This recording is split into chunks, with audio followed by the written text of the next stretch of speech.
30 € pour une consultation chez le médecin généraliste en Guyane, 25 dans l'Hexagone, une hausse en vigueur à compter de mardi prochain et qui fait suite à une consultation de 2016. Détails et précisions à suivre. Un grand départ en vue pour la section internationale américaine du lycée Melchior Garré. Ses élèves s'envoleront dans une semaine pour rejoindre New York, un voyage de 10 jours dont les derniers préparatifs ont eu lieu ce matin. Et puis la 10e édition de la semaine Paco Sport a démarré hier. Pendant une semaine, une centaine de jeunes âgés de 7 à 11 ans pourront être initiés à diverses activités sportives, un événement organisé par la ville de Cayenne. Mesdames et messieurs, bonsoir. Problème d'organisation, de management et manque de personnel dénoncé sans succès depuis 3 ans. La grève se poursuit donc au groupement pétrolier d'avitaillement de Rochambeau. Porté par l'UTG depuis le 27 mars, le mouvement a poussé les compagnies nationales à faire le plein au Suriname et aux Antilles. Mais depuis hier, le service minimum mis en place pour ravitailler Air Guyane est arrêté. Ces deux vols ont été maintenus ce matin grâce aux dernières cuves, mais les conséquences pourraient bientôt s'avérer lourdes pour la compagnie. On écoute les précisions de la 3e vice-présidente à la CTG. Les conséquences sont assez importantes pour Air Guyane, déjà depuis près d'un mois, donc ils sont en grève en même temps que les mouvements sociaux. Et on a bien vu les difficultés que nous avons eues à acheminer, ne serait-ce que les malades, les marchandises, surtout dans les communes de l'intérieur qui dépendent exclusivement de l'avion, et surtout des enfants aussi. À la veille des vacances, on a dû lisser pendant quasiment 4-5 jours l'acheminement de tous les lycéens qui sont scolarisés sur le littoral vers les communes de l'intérieur. Et pour ce faire, on a dû d'ailleurs avoir recours à la réquisition du préfet pour pouvoir débloquer justement le carburant. Donc là justement, les syndicalistes annoncent qu'il n'y aura plus de service minimum jusqu'à nouvel ordre. Est-ce qu'à la CTG vous avez anticipé ? Nous avons anticipé, nous surveillons surtout que nous arrivons à la fin des vacances scolaires. Les enfants que nous avons emmenés vers l'intérieur, il faudra les ramener pour que les cours redémarrent, sachant qu'ils ont déjà manqué un mois de cours. Et si cette grève se poursuit et se durcit, nous serons contraints de demander au préfet de réquisitionner justement le carburant pour pouvoir aller acheminer les enfants et les malades, j'insiste aussi. Les personnes donc, qui aujourd'hui ne sont pas malades suffisamment pour prendre l'hélicoptère, on va dire qu'on a frais de l'hélicoptère, mais qui ont des consultations sur Cayenne, qui doivent se rendre dans les hôpitaux pour différents soins. Et bien évidemment aussi les marchandises, ça nous ferons appel au préfet pour pouvoir réquisitionner le carburant nécessaire à l'avitaillement. Et sachez que le comité semestriel des actionnaires du GEPAR est réuni depuis ce matin en Guadeloupe et les discussions devraient tourner autour de ce mouvement de grève en Guyane. Notez également que le 3e homme soupçonné d'être impliqué dans le meurtre de Patrice Clette a été interpellé, placé en détention provisoire ce soir. Il s'agirait du chauffeur du véhicule ayant servi à la tentative de cambriolage. 2 autres jeunes hommes âgés de 20 et 23 ans sont déjà en détention depuis le mois de mars dernier. Pour rappel, l'ancien conseiller général de Sinnamary a été tué à son domicile en novembre dernier. Nous vous en parlions hier de ce pourcentage important d'abstention dans le premier tour de la présidentielle en Guyane. 65% des Guyanais inscrits sur les listes ne se sont pas déplacés pour désigner celui ou celle qu'ils préfèrent voir gouverner. Dans l'Hexagone, ce sont 22% des électeurs. Alors le droit de vote doit-il devenir au contraire un devoir? C'est la question que vous a posée Ayodele Germa. Pour moi, ça ne change rien du tout, à part mettre des amendes si c'est obligatoire, mais dans tous les cas, même si c'est obligatoire et qu'on vote, on peut voter blanc. Donc pour moi, ça ne changera pas le taux de pourcentage du président. En fait. Vous avez voté, vous, au premier tour ? Non, je n'ai pas voté. Moi, je dirais que non, on n'est pas obligé de voter. Nous ne pouvons pas rendre le vote obligatoire en sachant qu'il y a des mesures qui sont prises, comme celle de M. Macron, qui dit que vous devez embaucher, mais vous n'êtes pas obligé. Voilà. Personnellement, je ne pense pas qu'il faille le rendre obligatoire. Après, pour moi, c'est un droit civique. On nous a donné le droit de voter. Donc, il faut le faire. Par contre, le vote blanc, je pense qu'il faudrait le prendre en compte. Parce que ça dénote quand même des personnes qui veulent voter, mais qui n'ont pas... qui ne savent pas pour qui voter, ou sur les candidats, aucun des candidats ne correspond à leur façon de voir les choses et à leur opinion.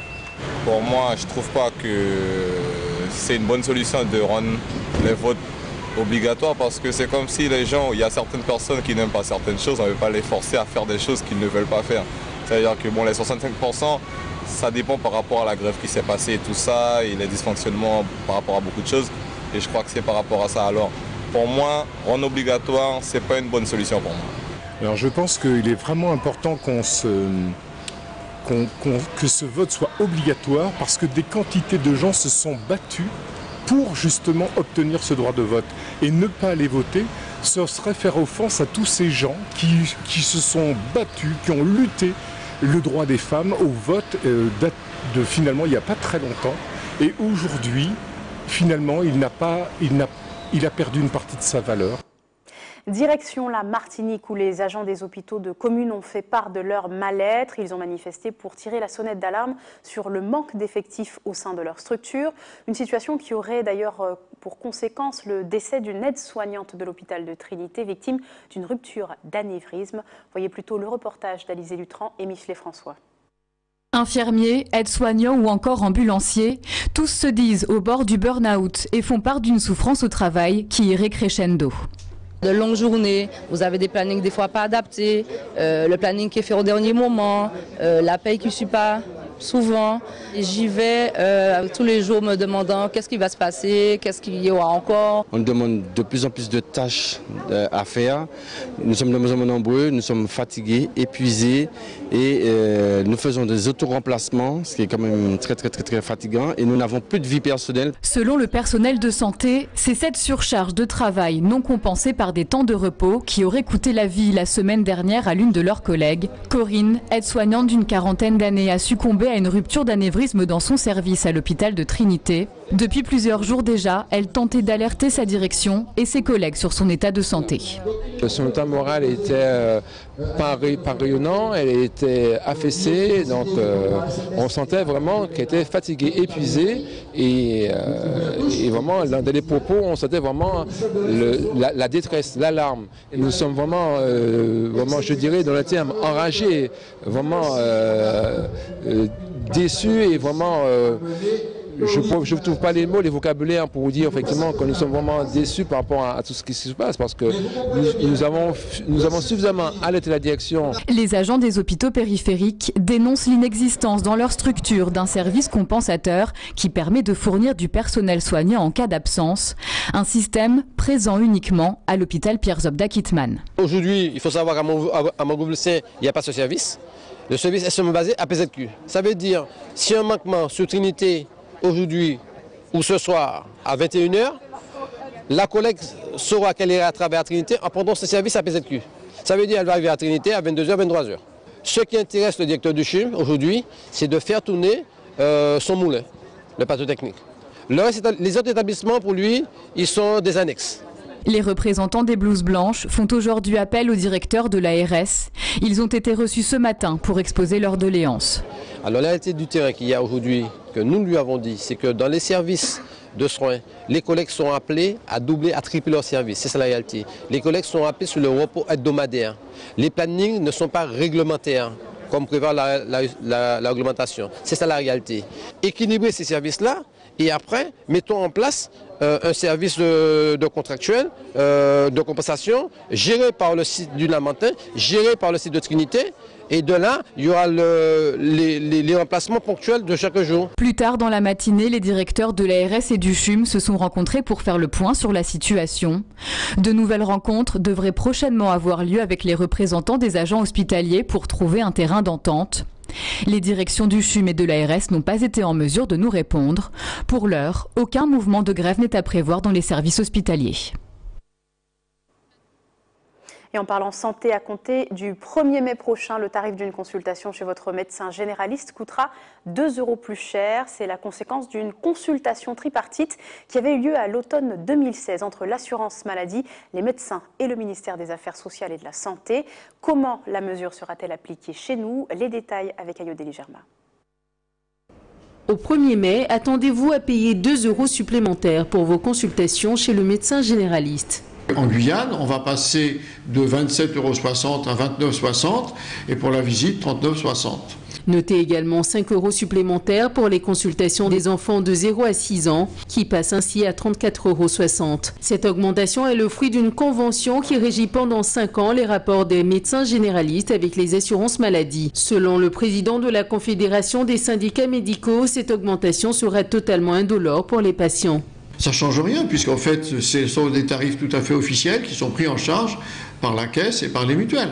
Donc ça ne change rien dans la mesure où la couverture sociale n'est pas modifiée. Des revalorisations d'honoraires qui, selon ce praticien, ne compensent pas leur nouvelle charge de travail. Le principe notamment du médecin traitant, c'est quand même un travail lourd. Nous avons des certificats de plus en plus, même si on veut les simplifier. Enfin, de moins en moins, les médecins qui ont des charges qui augmentent ne peuvent prendre de secrétaire pour faire ces tâches administratives. Donc, leur temps passé à tout ça augmente. Écoutez, une augmentation, on ne va jamais dire que c'est une mauvaise chose. Par contre, pour nous, ça ne correspond pas aux innovations dont on a besoin dans la situation actuelle. Nous demandons une hiérarchisation des actes, c'est-à-dire qu'il y ait des actes différents en fonction de la complexité, de la pathologie, du nombre de pathologies à traiter, pour pouvoir mieux prendre en charge les patients les plus lourds et éventuellement faire une délégation des tâches pour les tâches les plus simples. Cette hiérarchisation des actes est déjà mentionnée pour les médecins spécialistes dans la nouvelle convention collective. Ils l'attendent avec impatience. Les 24 élèves de la section internationale du lycée Melchior Garret embarquent pour une grande aventure américaine mardi prochain. Un voyage rendu possible en partie grâce aux efforts des adolescents. Lavage de véhicules, tombola ou encore emballage cadeau dans des supermarchés. Les jeunes passeront 2 semaines de rencontres et de découvertes à New York et Washington, mais ils devront également faire découvrir leur territoire d'origine à leurs nouveaux camarades. Charlotte Fleury. Ce matin, les élèves de la classe de seconde de section internationale américaine du lycée Melchior Garret organisaient une session préparatoire pour leur voyage aux États-Unis. Mardi, c'est le jour du grand départ. Hébergés dans des familles d'accueil, ces 24 élèves auront la chance de passer 2 semaines aux États-Unis, 1 semaine de visite et la seconde dans l'un des meilleurs lycées du pays. C'est très important pour les élèves de cette section, c'est vraiment indispensable à leur progrès en anglais, puisqu'ils doivent être vraiment parfaitement bilingues à la fin de leur cursus en terminale. Donc d'abord, il y a l'apport linguistique qui est indispensable. Après, je pense qu'il y a vraiment cette ouverture sur le monde qu'on favorise en amenant nos élèves déjà aux États-Unis, mais aussi à New York, qui est quand même une des villes les plus multiculturelles du monde. Les élèves qui sont dans cette classe vivent un beau projet qui va certainement les marquer une bonne partie de leur vie. Certains d'entre eux ne sont jamais allés au-delà de Macoria. Donc arriver à Manhattan et à Washington, ça va être une sacrée aventure. Durant cette semaine de cours dans le lycée américain, les élèves guyanais présenteront des exposés sur la Guyane devant d'autres classes. Notre idée, c'est qu'ils se fassent là-bas sur place, au lycée d'accueil aussi, les ambassadeurs de la Guyane. Donc les ambassadeurs de sa littérature, de sa biodiversité, aussi du système éducatif français qui n'est pas le même, des disciplines qui sont enseignées différemment, du cursus horaire, du post-bac qui n'est pas le même non plus. Et puis on va parler des élections. Et puis je pense qu'on va parler aussi du mouvement, de ce qui s'est passé en Guyane, parce qu'on était suivis aux États-Unis, particulièrement dans le lycée d'accueil. Ils font ces exposés à la fois en français pour les élèves américains qui apprennent la langue française, mais ils le font aussi en anglais pour d'autres classes qui n'apprennent pas forcément le français. Donc c'est un excellent exercice à la fois pour eux et pour leurs camarades américains. La plupart des élèves n'ont jamais posé le pied aux États-Unis. Ce sera donc une première pour beaucoup d'entre eux, et notamment pour Nora et Sohan, qui se réjouissent à l'idée de découvrir un nouveau pays. Je suis très contente d'avoir cette chance, parce que c'est vrai, c'est pas tout le monde qui a la chance de partir aux États-Unis, surtout quand on vient de Guyane. Donc c'est une chance que le lycée nous offre. On va échanger avec les Américains, donc c'est un échange culturel, et c'est un peu une récompense en soi. Alors pour moi en fait ce voyage c'est juste un privilège, c'est une opportunité en fait, c'est quelque chose d'unique. Je suis très content de partir, par contre j'ai quelques peurs peut-être par rapport à la compréhension, comme justement on vient de cultures et d'univers différents, il y aura peut-être quelque chose il y aura peut-être quelques désaccords comme ça, mais sinon ça va, je vais partir. Dans le futur, les enseignants aimeraient que ce projet se développe pour devenir un véritable échange. La législation des États-Unis étant différente de la nôtre, il est plus difficile pour les élèves américains de venir en Guyane. Cependant, ce projet est en train d'être mis en place et pourrait voir le jour dans quelques années.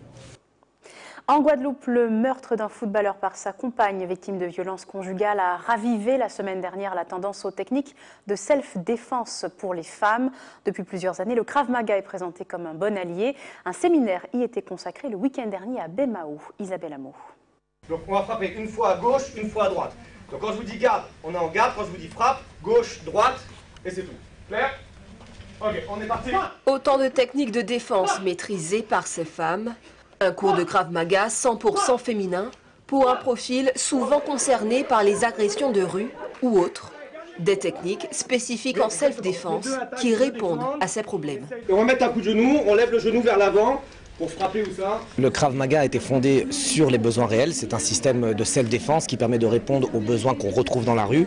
Et du coup, pendant ce cours, on va voir des défenses contre quelqu'un qui essaie d'attraper les cheveux d'une femme, par exemple, ou quelqu'un qui a réussi à mettre une femme au sol. Et du coup, comment réagir dans cette situation, comment repousser l'agresseur, comment se relever, comment communiquer avec l'agresseur aussi, comment avoir une bonne posture pour ne pas se faire agresser ou pour pouvoir travailler tout cet aspect tactique avant l'agression. Gauche, droite, gauche, coup de genou. Ok, tac. Ici, aucun interdit. Tous les coups sont possibles pour terrasser l'adversaire. Au-delà de la self-défense, l'une des raisons qui a poussé certaines femmes à participer à ce séminaire est de pouvoir augmenter leur confiance en elles. Moi, je trouve assez intéressant, surtout le côté de la pensée positive et de nous faire prendre confiance en nous. Et puis oui, ce sont des prémices de technique pour se défendre. Oui, exactement. Donc les deux attaquent, les deux défendent. On essaye de toucher son partenaire.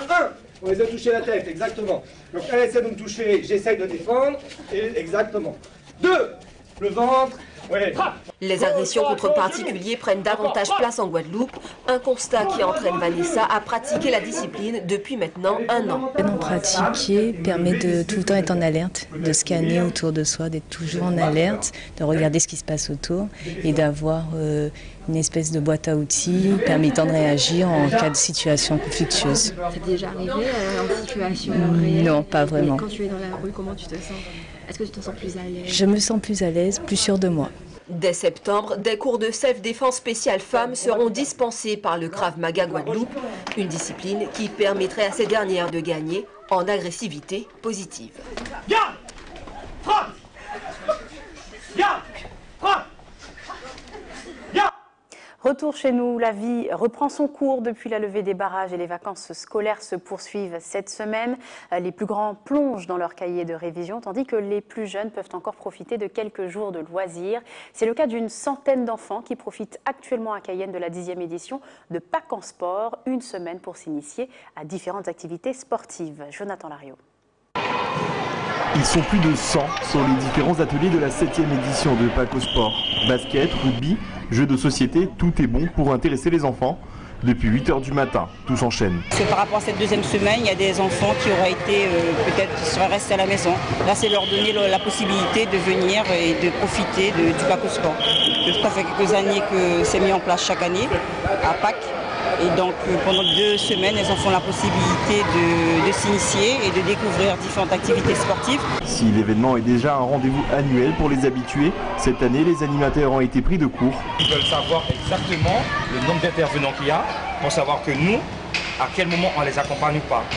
Avec l'ouverture des barrages, le premier jour de cette colonie de vacances a été compliqué à mettre en place, avec plus de 100 enfants prêts à participer. Les gens n'ont pas eu le temps de se retourner avec, je répète encore, les grèves, mais ils ont tout de suite trouvé cette petite ouverture avec la ville de Cayenne et le service des sports, donc pouvoir mettre leurs enfants dans des activités de sport et loisirs.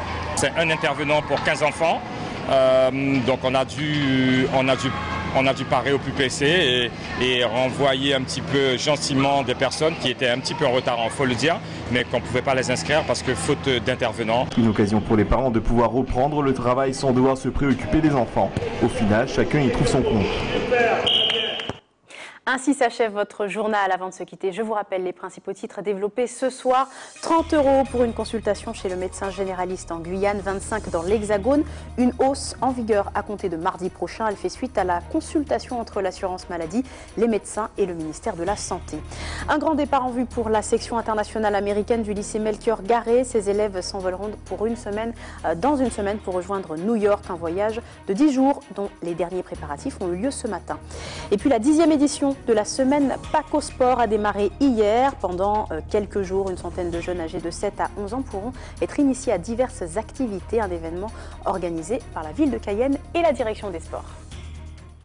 Merci de nous avoir suivis. Ne manquez pas le journal de TF1, ce sera juste après la météo. Excellente soirée à vous et à demain.